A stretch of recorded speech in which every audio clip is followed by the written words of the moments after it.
SPN 9 news और आपके साथ मैं हूं सरकाज। 5 राज्यों में विधानसभा चुनाव के नतीजों के बाद पंचायत चुनाव के नतीजों ने बीजेपी के लिए मुश्किलों को मानो 2 गुना बढ़ा दिया है। वो इसीलिए क्योंकि 5 राज्यों में विधानसभा चुनाव हुए जहां बीजेपी पश्चिम बंगाल से कई आस और उम्मीद लगाई बैठी थी। यहां उम्मीद के मुताबिक बीजेपी को बहुमत तो नहीं मिल सका, लेकिन फिर भी अपने आप को मजबूती देने का काम बीजेपी अब भी कर रही है। लेकिन पंचायत चुनाव के नतीजे जो उत्तर प्रदेश से सामने आए उसने बीजेपी की मानो नींदों को उड़ा दिया है, क्योंकि हाल ही में 7 से 8 महीने के मद्देनजर ही पंचायत चुनाव के बाद अब उत्तर प्रदेश में विधानसभा के चुनाव होने हैं, जो बीजेपी के लिए ये पंचायत चुनाव लिटमस टेस्ट के तौर पर भी देखा जा रहा था, क्योंकि पंचायत चुनाव में जीत हर पार्टी के लिए आने वाले विधानसभा चुनाव के लिए काफी ज्यादा अहमियत रखती है।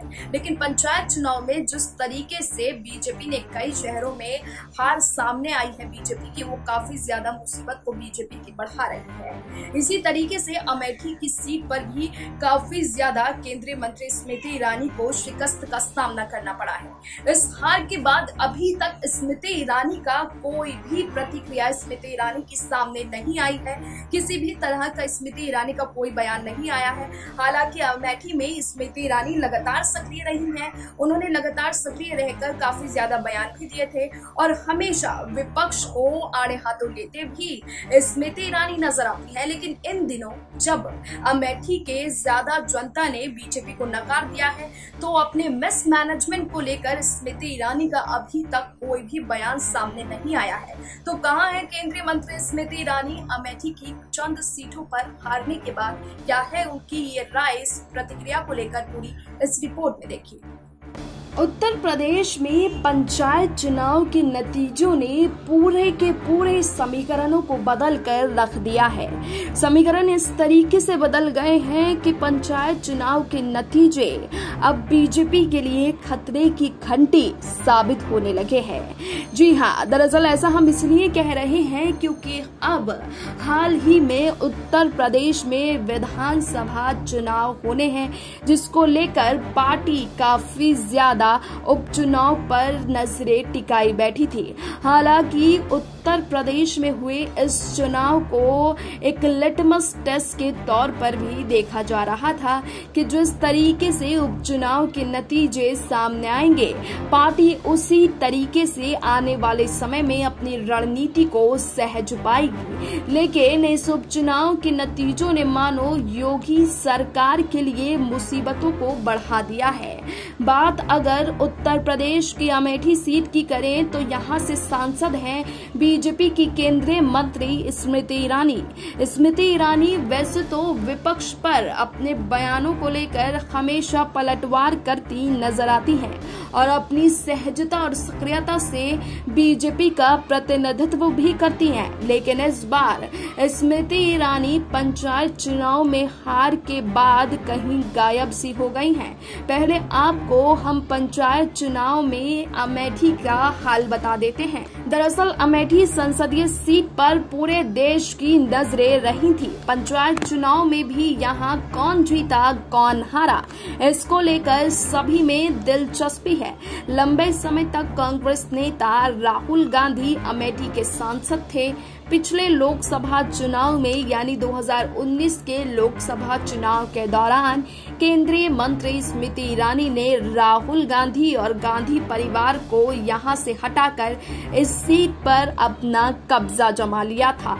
लेकिन स्मृति ईरानी के नेतृत्व में पंचायत चुनाव हुए, लेकिन तमाम प्रयासों के बावजूद स्मृति ईरानी अपने सभी जिला पंचायत सदस्यों को जिताने में कामयाब नहीं हो पाई।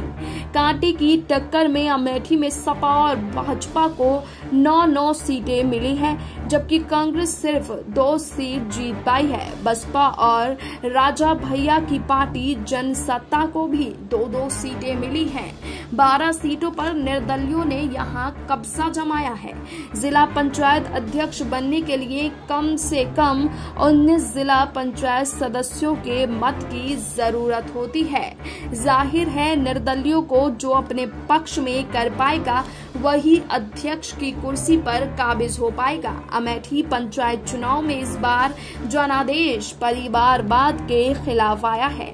जिला पंचायत के वार्ड संख्या 22 से बीजेपी के पूर्व विधायक तेजभान सिंह के परिवार की डॉक्टर सुनीता सिंह चुनाव हार गई हैं। इसी तरह वार्ड 23 से पूर्व मंत्री और वरिष्ठ बीजेपी नेता जंग बहादुर सिंह की पुत्रवधू भी इस पंचायत चुनाव में हार गई हैं। उधर वार्ड संख्या 23 से ही गौरीगंज से सपा विधायक राकेश प्रताप सिंह के छोटे भाई उमेश प्रताप सिंह भी इस बार अमेठी का चुनाव हार गए हैं। वहीं वार्ड संख्या 26 से राकेश प्रताप सिंह के बड़े भाई सुरेश प्रताप सिंह को हार का सामना करना पड़ा है। सियासी रूप से कट्टर प्रतिद्वंदी माने जाने वाले जगदीशपुर के राजेश विक्रम सिंह और मोहम्मद नईम के परिवार से एक एक लोग चुनाव जीतने में महज सफल हो पाए हैं। इस बार चुनाव जीतने वाले नेताओं में बड़ी संख्या पहली बार चुनाव लड़ने वालों की है। विशाल विक्रम सिंह, अभिषेक चंद कौशिक, केडी सरोज जैसे तमाम युवा नेता इस बार चुनाव चुनकर सामने आए थे, जो काफी ज्यादा नए चेहरों को इस बार चुनाव में तरजीह दी गई है। निर्दलीय हालांकि अब निर्दलीय ये तय करेंगे कि वो किसके साथ आने वाले हैं और किस पार्टी का अध्यक्ष आने वाले समय में अध्यक्ष पद की कुर्सी को संभालने वाला है। बीजेपी से राजेश मासले के राजेश अगहरी चुनाव जीतने में सफल रहे हैं। इनकी पत्नी लंबे समय से टाउन एरिया की चेयरमैन रही है। इस बार भी वो चुनाव जीती हैं, जबकि राजेश अग्रहली जिला पंचायत सदस्य का चुनाव लड़े थे। इन्हें केंद्रीय मंत्री स्मृति ईरानी का बहुत करीबी माना जाता है। क्षेत्र में चर्चा है कि राजेश ही बीजेपी के जिला पंचायत अध्यक्ष पद के दावेदार होंगे। बीजेपी के कुल 9 सदस्यों के संख्या बल पर इन्हें चुनाव जीतना मुश्किल है। जाहिर है ऐसे में निर्दलीयों की पूछ परख पड़ जाएगी और ज्यादा निर्दलीय ही तय करेंगे कि कौन जिला पंचायत अध्यक्ष बनेगा और कौन नहीं।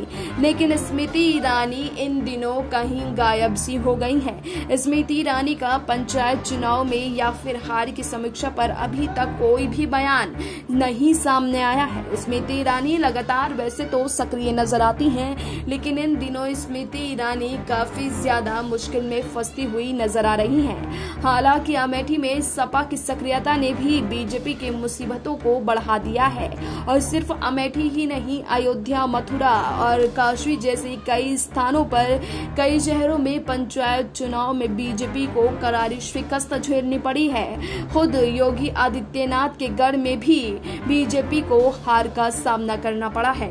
लेकिन स्मृति ईरानी आने वाले समय में इस हार की स्वीकारता करती हैं या फिर आने वाले समय में किस तरीके का बयान उनका सामने आता है, ये तो फिलहाल आने वाले समय में ही पता चल पाएगा। लेकिन अब देखना होगा कि स्मृति ईरानी अभी आने वाले समय के लिए चुनावी तैयारियों को अभी से शुरू कर देती है, क्योंकि पंचायत चुनाव एक टेस्ट के तौर पर अभी देखे जा रहे थे और आने वाले समय में योगी सरकार सूबे की सत्ता पर काबिज होने के लिए कौन सी नई रणनीति को अपनाती है। फिलहाल हमें दीजिए इजाजत, अभी के लिए इतना ही, लेकिन देश और दुनिया की तमाम बाकी खबरों के लिए आप जुड़े रहिए SPN9 न्यूज के साथ।